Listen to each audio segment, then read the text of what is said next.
अध्यक्ष महोदय, विधानसभा मानसून सत्र के दौरान अपने राज्य के ही नहीं बल्कि देश के जाने माने तो राजनेता आदरणीय दिशोम गुरु शिबू सोरेन जी का निधन हुआ।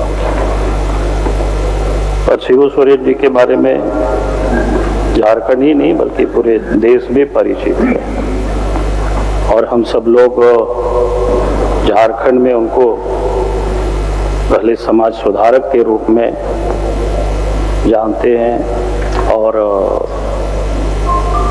समाज सुधार के लिए उन्होंने समाज के अंदर जो व्याप्त कुरीतियां हैं, खास करके आदिवासी समाज के बीच में, उनको समाप्त करने के लिए उन्होंने काफी संघर्ष किया और उस संघर्ष में हमारे आदिवासी भाई बहनों ने भी काफी उनको साथ दिया।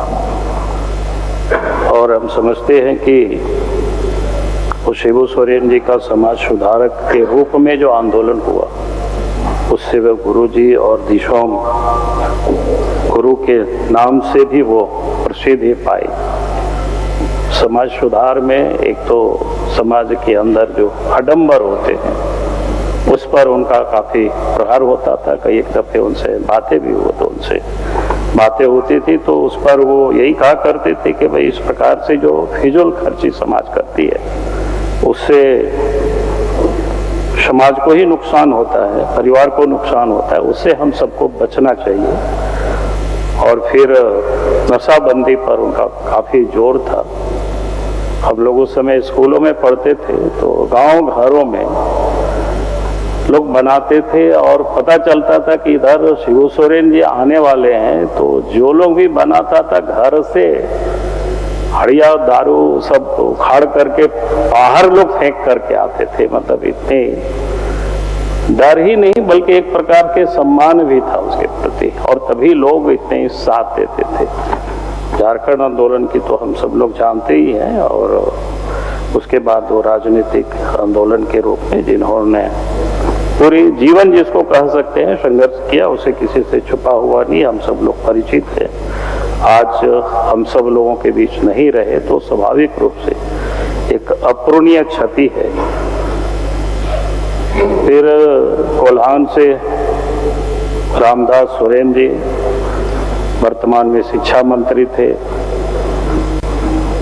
और उनके भी शालीनता, उनके भी संघर्षशीलता हम सब लोग जानते हैं। सतपाल मलिक जी भी जो राज्यपाल रहे, राज्यसभा के सदस्य रहे, उनका भी स्वर्गवास हुआ इस बीच में। फिर वायुसेना के जो कैप्टन रहे, जो 1900 भारत और पाकिस्तान के युद्ध में उन्होंने नेतृत्व किया था, कि उनका भी निधन हुआ। और साथ ही पद्मश्री विनोद कुमार जी और वरिष्ठ पत्रकार हरिनारायण जी। एक पत्रकार के साथ साथ हर लोगों के लिए एक प्रकार से सिपा सलार के रूप में ही काम किया।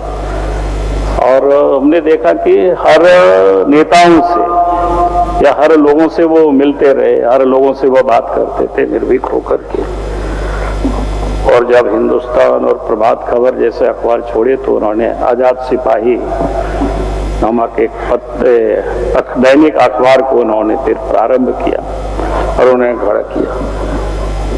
और उन्होंने जब कभी भी कलम जिसको कहते हैं ना कि निर्भीक हो करके उन्होंने विषय को रखा, उसमें कभी भी उन्होंने कोई भय या कोई लोभ से इसको कहते रहित होकर के काम करते रहे।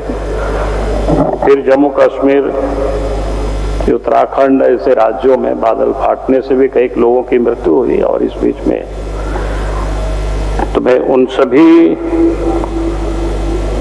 आत्माओं की शांति परमात्मा दे और साथ ही शोक संताप परिवारों को इस दुख की घड़ी सहन करने की क्षमता भी दे। बहुत बहुत धन्यवाद। घर रहने का मकान भर नहीं, ये खुशियों की तिजोरी है।